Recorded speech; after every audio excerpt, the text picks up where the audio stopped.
As I said there, folks, how have we managed to get to a point in Britain in which politicians are bombarded with not questions on the worst cost of living crisis that the country has seen in generations, but questions like, can a woman have a penis? How can a politician be too terrified to answer a question like that, revealing them not as sympathetic, but utterly spineless?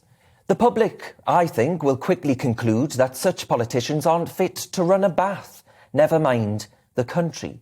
The lack of debate on the issues like biological men in women's changing rooms and in sport, due to the pretty horrific form of venom and vitriol that you're greeted by in speaking up for women's rights when it comes to the self-declaration of your gender, probably explains why we're in a pretty sticky mess when it comes to the outpouring of pearl-clutching horror and resistance, including, it has to be said, from Conservative backbenchers, over the reports this week of a double U-turn on banning conversion therapy.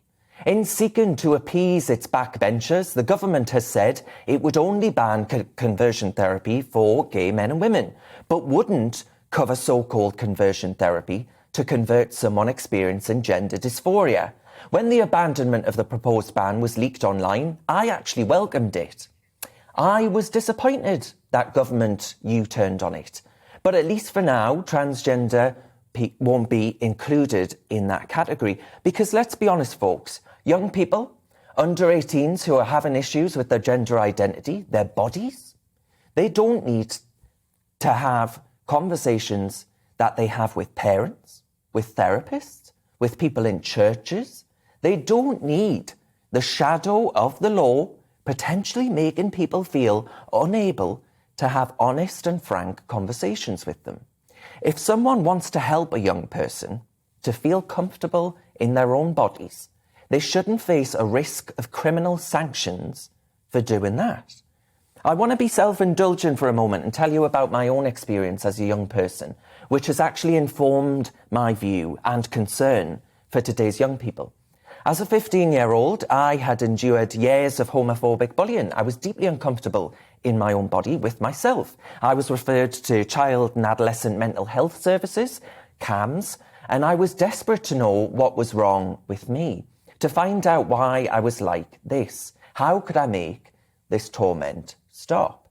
In the end, I concluded that it was something I would have to find out for myself, organically. I couldn't continue speaking to a professional or a series of professionals about this issue, and I discharged myself. I was able to find that out, that my sexuality is something as unchangeable as my eyes being blue. But I was offered, between the school nurse and child mental health services, a range of options that I could explore. We might lose that. My fear is that in this blanket ban on conversion therapy, we stop young, vulnerable children from being able to explore their own options.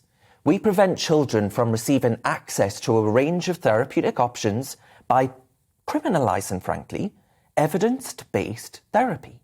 Were I, for example, to have said that as a 15-year-old, I wondered if actually gender dysphoria was what I was experiencing. And this was the reason for my distress.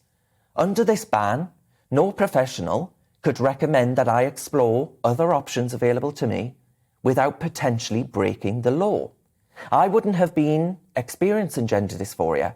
Hormone treatments and puberty blockers wouldn't have helped me. I am a gay man. That's it. I like blokes. It's as simple as that. But this is the reality we risk creating for the next generation of young people. There's a growing tranche of evidence that suggests that vulnerable kids, either autistic, gay, or even who have parents that would prefer a trans outcome over a gay outcome. Studies show that considerable numbers of dysphoric children will come to identify as the biological sex they were born as. Look no further than the Kira Bell case to see an example of the worrying trend of young people detransitioning and wishing they hadn't received medical intervention to begin with.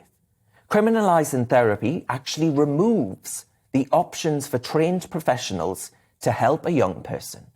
Ultimately, a blanket ban on so-called conversion therapy would be placing, in my view, ideology and laudable sounding legislation ahead of the best route for care for some of our nation's most vulnerable people. Notably, though, there are already existing laws that criminalise physical and verbal acts of this conversion therapy. But when we've seen a massive 4,000, and I want to repeat that, 4,000% rise in the number of children suddenly experiencing gender dysphoria in the last 10 years, I think we simply cannot end up in a situation where we potentially criminalise conversations with these vulnerable kids about topics with doctors, therapists, and even parents, folks.